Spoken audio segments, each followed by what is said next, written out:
नमस्कार, मी अथर्व गोसावी. स्वागत आहे सर्वांचं आजच्या एका आपल्या नवीन व्हिडिओमध्ये, नवीन सेशनमध्ये. सो या व्हिडिओमध्ये आपण बघून घेणार आहोत एक इम्पॉर्टंट टॉपिक, एक डिटेल टॉपिक. कशाबद्दल? तर ETF इन्व्हेस्टिंग बद्दल. ओके. आजचा व्हिडिओ जो असेल तो तुम्हाला जर लॉंग टर्म मध्ये वेल्थ बिल्डिंग करायची असेल, तर तुम्हाला एक लॉंग टर्म मध्ये तुमची संपत्ती तयार करायची असेल, वेल्थ बिल्ड करायची असेल ETFच्या माध्यमातून, तर ती हळूहळू कशा प्रकारे करू शकतो.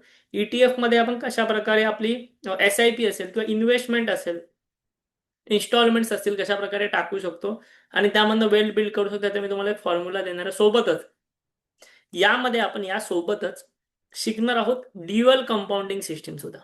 ओके सर, दोन टॉपिक आहेत. एक म्हणजे ETF वेल्थ बिल्डिंग आणि ड्युअल कंपाऊंडिंग सिस्टीम. याच व्हिडिओमध्ये आपण जे शिकणार आहोत की आपण ही ETF मध्ये केलेली इन्व्हेस्टमेंट डबल पद्धतीने कशी कंपाऊंड करू शकतो, हे शिकणार आहोत.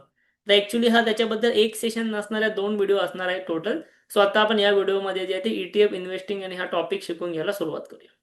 क्लिअर आहे? सगळ्यात पहिली गोष्ट म्हणजे मी परत एकदा क्लिअर करतो की हा व्हिडिओ त्यांच्यासाठीच आहे ज्यांना लॉंग टर्म मध्ये वेल्थ बिल्ड करायचे. मी आजच्या व्हिडिओमध्ये कोणतेही स्विंग ट्रेडिंग नाही शिकवणार आहे, कोणतीही इंट्राडे ट्रेडिंग नाही शिकवणार आहे. तर तुम्ही लॉंग टर्म मध्ये कशा प्रकारे वेल्थ बिल्डिंगसाठी ETFचा वापर करू शकता ते तुम्हाला शिकवणार आहे. आणि एक तुम्हाला त्यामध्ये इन्व्हेस्टमेंटची पद्धत सांगणार आहे की मी स्वतः ती पद्धत वापरतो आहे, तुम्ही सुद्धा ती पद्धत वापरून इन्व्हेस्टमेंट ETF मध्ये हळूहळू करू शकता. ओके. आता सगळ्यात पहिलं म्हणजे ETF म्हणजे काय, तर तुम्हाला सर्वांना माहिती असेल, आपण आपल्या चॅनलवरती बऱ्याच ह्या गोष्टी शिकवलेल्या आहेतच. तर ETFचा फुल फॉर्म होतो एक्सचेंज ट्रेडेड फंड. म्हणजे फॉर एक्झाम्पल ETF तुम्हाला एक असं इन्व्हेस्टमेंट ऑप्शन देतो ज्यामधून तुम्ही डायरेक्टली इंडेक्समध्ये इन्व्हेस्ट करू शकता. ETFच्या माध्यमातून तुम्ही डायरेक्ट इंडेक्समध्ये जे आहे ते इन्व्हेस्ट करू शकता. इंडेक्समध्ये इन्व्हेस्ट करणं म्हणजे नेमकं काय असतं? तर आता फॉर एक्झाम्पल इथे तुमच्यासमोर ओपन आहे निफ्टी हा इंडेक्स. तुम्हाला निफ्टी ह्या इंडेक्समध्ये इन्व्हेस्टमेंट करायची आहे, तर याचा अर्थ काय की तुम्ही निफ्टीच्या 50 कंपन्यांमध्ये इन्व्हेस्टमेंट करणार अगदी सोप्या पद्धतीने. बरं, ही तुमची इन्व्हेस्टमेंट होणार एक साधारणतः 300 रुपयाच्या आसपास, कारण निफ्टी 20 या ETFची किंमत आहे 300 रुपये. निफ्टीचा ETF आहे निफ्टी 20, त्याची किंमत आहे एक 300 रुपयाच्या आसपास. तुम्हाला हवा तर आपण या ठिकाणी तो जो आहे ते निफ्टी 20 टाईप करून चेक सुद्धा करू शकतो. इथे बघा, निफ्टी 20 जवळपास 296 रुपयाच्या आसपास त्याची सध्या किंमत चालू आहे. म्हणजे तुम्हाला जर 296 रुपये तुमच्याकडे असतील, तर तुम्ही निफ्टीच्या 50 कंपन्यांमध्ये ह्या ETFच्या मार्फत इन्व्हेस्टमेंट करू शकता, असा त्याचा अर्थ होतो. ओके. आता सेम असे वेगवेगळे इंडायसेसचे ETF आहे, तसा बँकचा सुद्धा ETF आहे, बँक बीज. असा तुमच्यासाठी जेवढे पण इंडायसेस आहेत, मी तुमच्यासमोर काही इंडायसेस इथे ओपन करतो या ठिकाणी. ओके, इथे बघा. इथे तुम्हाला निफ्टी दिसतो आहे, इथे तुम्हाला बँक निफ्टी दिसतोय, इथे तुम्हाला फिन निफ्टी दिसतोय, निफ्टी स्मॉल कॅप दिसतोय, मिड कॅप दिसतोय, किंवा IT चा इंडेक्स दिसतोय, तुम्हाला ऑटोचा इंडेक्स दिसतोय, FMCG दिसतोय. सर्वांची ETF अवेलेबल आहे. आता यामध्ये इन्व्हेस्टमेंट कशी करायची, हळूहळू कशा प्रकारे करायची, ते मी तुम्हाला सांगतो. सो लक्षात घ्या, फॉर एक्झाम्पल तुमच्याकडे असं मी समजेन की सध्या आता इन्व्हेस्टमेंट करायला ETF मध्ये 1,00,000 रुपये, 1,00,000 रुपये. सो याचा अर्थ असा होत नाही की तुम्ही 1,00,000 रुपये एका फटक्यामध्ये इथे इन्व्हेस्ट करणार. का नाही इन्व्हेस्ट करणार 1,00,000 रुपये एका फटक्यामध्ये? कारण की सध्या जो निफ्टी 20 ची व्हॅल्यू चालू आहे, तुम्ही 1,00,000 रुपये टाकलं आणि इथून जर निफ्टी 5% खाली पडली, इथून जर निफ्टी 5% खाली पडली, म्हणजे तुमच्या 1,00,000चे राहिले 95,000. तर 1,00,000चे 95,000 राहिले, यामध्ये काही प्रॉब्लेम नाहीये आपल्याला. पण खाली पडल्यानंतर आपल्याकडे इन्व्हेस्टमेंट करण्यासाठी काहीच नाही राहत, कारण की आपल्याकडे जे 1,00,000 होते आपण एकदाच टाकले.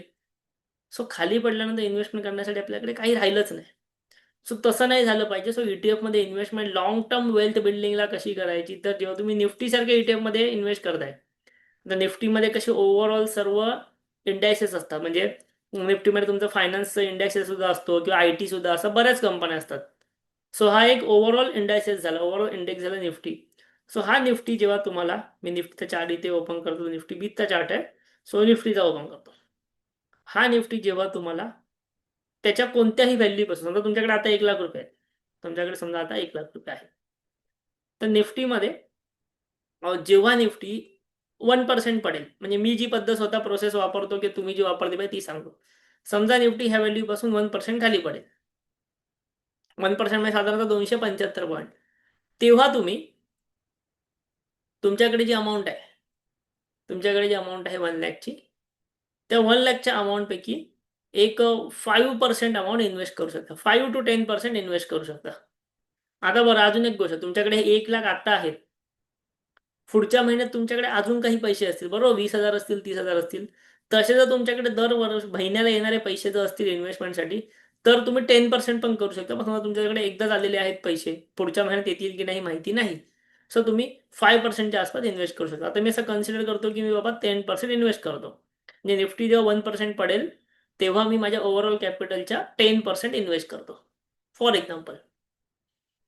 ठीक आहे. सो म्हणजे इथून 1% पडली तर साधारणतः मी 10,000 रुपये इन्व्हेस्ट करणार. त्यानंतर समजा जर अजून अजून तिथून 1% खाली पडली, आता ही प्रोसेस ना इथून तुम्हाला सोपी वाटेल, पण ही खूप जास्त इफेक्ट आहे. समजा इथून अजून 1% खाली पडली, तर इथे मी परत एकदा अजून 10,000 रुपये 1% इन्व्हेस्ट करणार. इथून 1% खाली पडली, इथून इन्व्हेस्ट करणार. सो ह्याच्यामुळे जोपर्यंत तुमची निफ्टी एक साधारणतः 10% पडत नाही, लाईफ टाईम हायपासून 10% पडत नाही, तोपर्यंत तुमचे सर्व पैसे इन्व्हेस्ट होणार नाहीत.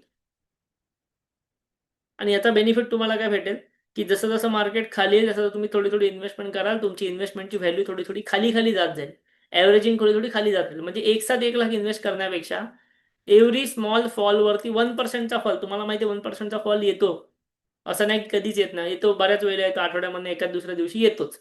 सो तुम्हाला खूप चांगल्या इन्व्हेस्टमेंटच्या संधी भेटतील. आणि जेव्हा ओव्हरऑल निफ्टी एक 10%च्या आसपास पडेल, 10%च्या आसपास पडेल, 10% म्हणजे कुठे येईल, करंट सिनेरिओनुसार 23,500ला, तेव्हा तुमचे सर्वच्या सर्व 1 लाख रुपये इन्व्हेस्ट झालेले असतील आणि तुमची ॲव्हरेजिंग प्राइस कुठेतरी इथे आलेली असेल. जी तुम्ही 1 लाख रुपये इथे टाकणार होता, ते खाली खाली खाली खाली टाकत टाकत तुमची ॲव्हरेजिंग प्राइस जी आहे ती इथली आलेली असणार.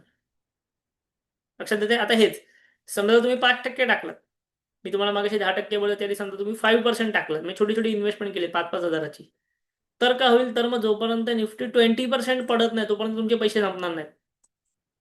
20% जोपर्यंत पडत नाही तोपर्यंत तुमचे पैसे संपणार नाही. आता हे ऑब्व्हियसली तुमच्यावरती आहे की तुम्हाला दर महिन्याला पैसे येत आहेत का, किंवा पुढच्या महिन्यात येऊ शकतात का. तर तुम्हाला जर दर महिन्याला पैसे येत असेल, तुम्ही थोडं 10%, 1%साठी 10% अमाऊंट इन्व्हेस्ट करू शकता. अदरवाईज तुम्ही 5%च इन्व्हेस्ट करा. पण शक्यतो ना निफ्टी साधारणतः 20% एवढ्या मोठ्या प्रमाणात कधी पडत नाही. म्हणजे आतापर्यंत आपण जे बघितलेलं आहे ना, 20% पडत नाही, म्हणजे अशी एक साथ नाही पडत. हा, ती अशी पडेल, अशी अशी येऊन पडेल, पण एक साथ बाबा 20% पडली तसं नाही होत. आणि असं असं येऊन जर पडत असेल तर तेवढं तुम्हाला चान्स सुद्धा भेटतो दर महिन्याला, दर आठवड्याला इन्व्हेस्ट करायचा. तर तुमच्याकडे 1 लाख रुपये आज आहे, पुढच्या महिन्यात कदाचित अजून 50,000 असेल, सो कॅपिटल पण वाढत जातं इन्व्हेस्टमेंट करताना. सो कधीही सिंगल अमाऊंट एक साथ टाकायची नाही तुम्हाला. एव्हरी 1% फॉलवरती निफ्टीमध्ये पैसे टाकायचे आहेत, बँक निफ्टीमध्ये पैसे टाकायचे. आणि सोबतच तुम्ही या व्यतिरिक्त कोणते इंडेक्सेस वापरत असाल, IT असेल, FMCG असेल, तर तिकडे तुम्ही 3%चा रूल फॉलो करा. म्हणजे एव्हरी 3% फॉलवरती पैसे टाका, कारण की ते एक सेक्टर स्पेसिफिक इंडेक्सेस आहेत, ते मोठ्याने पडू शकतात. तर तिकडे 3% रूल तुम्ही वापरू शकता. पण निफ्टी सारख्या मोठ्या इंडेक्सेसमध्ये, सेन्सेक्स सारख्या मोठ्या इंडेक्सेसमध्ये जे आहे ते तुम्ही आपला सिम्पल 1% रूल फॉलो करा. निफ्टी 1%ने पडली की तुमच्या ओव्हरऑल कॅपिटलपैकी थोडी अमाऊंट इन्व्हेस्ट करा. अशा 1%चा रूल नक्की फॉलो करा, जेणेकरून समजा तुम्ही आधी सुरुवात केलीत एक 2026 मध्ये, 2025च्या डिसेंबरमध्ये, मी असं समजेल. आता तुम्ही म्हणाल मग निफ्टी वाढली तर काय करायचं, काहीच नाही करायचं, बसून राहायचं. समजा तुम्ही इथे इन्व्हेस्टमेंट केलात 1%ला आणि निफ्टी वाढली, काहीच नाही करायचं. परत जेव्हा पण कधी ती 1% पडेल इथे इन्व्हेस्ट करा.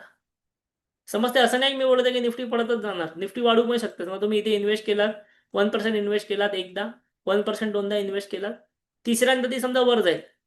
सो वर जाताना जेव्हा कधी परत 1% पडते, परत तिसरं इन्व्हेस्ट करा. आपल्याला एव्हरी 1% फॉलवरती इन्व्हेस्टमेंट करायची, मग ती कुठेही जाऊ दे, वर जाऊ दे किंवा खाली जाऊ दे, आपला काही फरक पडत नाही. कारण आपण लॉंग टर्मला वेल्थ बिल्डिंग करत आहोत. आणि लॉंग टर्मला वेल्थ बिल्डिंग तेव्हाच होते जेव्हा तुम्ही एव्हरी फॉलवरती बाय करता. कारण तुम्हाला माहिती नाही निफ्टीमध्ये येणारा फॉल 1% जाईल की 10% जाईल. सो तुम्ही एव्हरी फॉलवरती जेव्हा छोटी छोटी अमाऊंट बाय करता, तेव्हा लॉंग टर्ममध्ये तुम्हाला दिसते की तुम्ही मोठा पैसा बनवलाय. इव्हन इथे सेम एक्झाम्पल बघा, इथे 1% पडत गेला, तुम्ही इन्व्हेस्टमेंट केला, इथे वर आला, काहीच नाही केला, परत पडायला लागला, परत इन्व्हेस्टमेंट, वर आला, काहीच नाही, इथे परत पडत गेला, परत इन्व्हेस्टमेंट, इथपर्यंत वर आला, काहीच नाही करायचं. सो असं एव्हरी फॉलवरती तुम्ही इन्व्हेस्ट करत गेलात ना, तुमची मोठी अमाऊंट इथे इन्व्हेस्टमेंट होणार. आणि जेव्हा मार्केट कंटिन्युअस वर जातं, तर तुम्हाला फार चांगले रिटर्न्स दिसतात. मग ते तुम्हाला लॉंग टर्मचे असतील तर ठेवून द्यायचे, शॉर्ट टर्मचे असेल तुम्ही प्रॉफिटही बुक करू शकता त्यामध्ये. बट आपण हा टॉपिकच completely long term wealth building वरती घेतो, त्यामुळे इथे प्रॉफिटचा आपण कोणताही विचार किंवा कोणतीही या ठिकाणी सिनेरिओ घेत नाही आहेत अजिबात. क्लिअर. सो एकदम सिम्पल स्ट्रॅटेजी आहे. 1% फॉलवरती इन्व्हेस्ट करा. आता आपण जी बऱ्याच ठिकाणी SIP करतो म्युच्युअल फंडमध्ये, तेव्हा आपण हे नाही करत की फॉलवरती इन्व्हेस्ट, ती आपली एवढी स्पेसिफिक डेटला जात असते. पण तुम्ही ETF मध्ये तर वेल बिल्डिंग करत असाल तर 1% फॉलवरती नक्की SIP तुम्ही किंवा नक्की इन्व्हेस्टमेंट तुम्ही सुरू करा. तुम्हाला याच्यामध्ये चांगले रिटर्न्स त्या ठिकाणी नक्कीच दिसायला सुरुवात होईल. क्लिअर. आता हे झालं ETF बद्दल. बट सेकंड मी तुम्हाला सांगतो मग ड्युअल कंपाऊंडिंग सिस्टीम म्हणजे काय. ठीक आहे, ETFचा वापर करून ड्युअल कंपाऊंडिंग म्हणजे काय. तर एक गोष्ट लक्षात घ्या, जेव्हा तुम्ही ETF मध्ये इन्व्हेस्टमेंट करताय ना, लॉंग टर्म मध्ये तुमची कंपाऊंडिंग होतेच आहे. लॉंग टर्म मध्ये तुमची कंपाऊंडिंग होणार आहेच, होतेच आहे. कारण की तुम्ही प्रत्येक फॉलला बाय करताय, वरती जाताना बाय नाहीच करताय.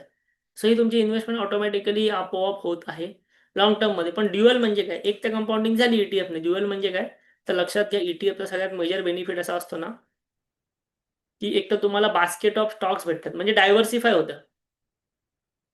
डायव्हर्सिफिकेशन हे आहेच, डायव्हर्सिफिकेशन हे आहेच. पण त्यासोबत अजून काय होतं, तर तुम्ही हे ETF प्लेज करू शकता. तुम्ही हे ETF प्लेज करू शकता. म्हणजे तुम्ही एक प्रॉपर्टी बिल्ड करताय, ETFच्या माध्यमातून तुम्ही एक प्रॉपर्टी तयार करताय असं समजा, आणि प्लस तो ETF प्लेज करताय, आणि प्लेज मधनं जे मार्जिन भेटतंय त्यामधनं तुम्ही ऑप्शन सेलिंग करू शकता. सो ह्या ऑप्शन सेलिंगने तुम्ही महिन्याचे 1 to 2% जरी काढलात, मी काय बोलते व्यवस्थित आहे का, ह्या ऑप्शन सेलिंगने तुम्ही महिन्याचे 1 to 2% जरी काढलात, तरी समजा वर्षाचे तुम्हाला एक 15-16% येतील ऑप्शन सेलिंग मधनं. आणि ETF मधनं तुम्हाला आपण असं समजू की वर्षाचे साधारणतः 12%. सो वर्षाला 25-26% रिटर्न जे तुम्ही या दोघांमधनंही कमवू शकता. कधी प्रॉफिट होईल ऑप्शन सेलिंग मध्ये, कधी लॉस होईल, पण ओव्हरऑल मी फक्त महिन्याचा 1% पकडलाय त्यानुसार सुद्धा. ऑप्शन सेलिंगच्या आपण जेवढ्या पण तुम्हाला अल्गोच्या स्ट्रॅटेजी दिल्यात, बरं मी तुम्हाला हे पण नाही बोलत ऑप्शन सेलिंग मॅन्युअली करा, मी तुम्हाला अल्गोच्या स्ट्रॅटेजी दिल्यात, त्याच तुम्हाला मी दाखवलं की 50%, 60% रिटर्न्स वर्षाला भेटतात त्यामध्ये. तर त्यात मी फक्त 12-13% रिटर्न्स पकडलेत रिअलमध्ये. तेवढे जरी भेटले तरी ETF प्लस ही ड्युअल कंपाऊंडिंग सिस्टीमने तुम्ही फार चांगले रिझल्ट जनरेट करू शकता त्या अकाउंटमध्ये. ठीक आहे. आता ह्या ETF मध्ये तुम्हाला अजून एक प्रकारचा ETF भेटतो, तो असतो लिक्विड ETF. किती लोकांनी आपला आधीचा व्हिडिओ पाहिलाय लिक्विड बीजचा, चॅनलला टाकलेला होता तो. हे बघा, park your cash in short term for liquid funds. So हे लिक्विड बीज सुद्धा तुम्ही घेऊ शकता. लिक्विड बीज हा सुद्धा एक ETF आहे, आणि तो तुम्हाला yearly fix rate of interest देतो. फिक्स रेट ऑफ इंटरेस्ट 7%च्या आसपास. आणि जेव्हा तुम्ही तो प्लेज करता तेव्हा तुम्हाला कॅश बेनिफिट भेटतात. ऑप्शन सेलिंग करण्यासाठी कॅश मार्जिन बेनिफिट भेटतात. सो अशा प्रकारे तुम्हाला दोनही प्रकारचे ETF गरजेचे आहेत. तुम्हाला लिक्विड टाईप ऑफ ETF सुद्धा गरजेचे आहेत. तुम्हाला Nifty, bank Nifty, even other कोणते ETF सुद्धा गरजेचे आहेत. ते दोनही प्लेज करून तुम्ही ऑप्शन सेलिंग करू शकता फार चांगल्या पद्धतीने. आणि ड्युअल कंपाऊंडिंग सिस्टीमचा वापर जो आहे तो त्या ठिकाणी अधिक इफेक्टिव्हली करू शकता. ओके. आता किती लोकांना प्रश्न पडला की ऑप्शन सेलिंग कसं करायचं, किंवा आम्हाला डेली ऑप्शन सेलिंग शिकवा, किंवा डेली नाही आम्हाला मंथली पाहिजे, वीकली पाहिजे, कशा प्रकारे किती लोकांना प्रश्न पडलाय, मला एकदा कमेंट बॉक्समध्ये, मला एकदा चॅट बॉक्समध्ये फटाफट सांगा. ओके, मला एकदा फटाफट सांगा, तो मी तुम्हाला त्याच्याबद्दल काय करायचं, कसं शिकवतो तेही शिकवतो.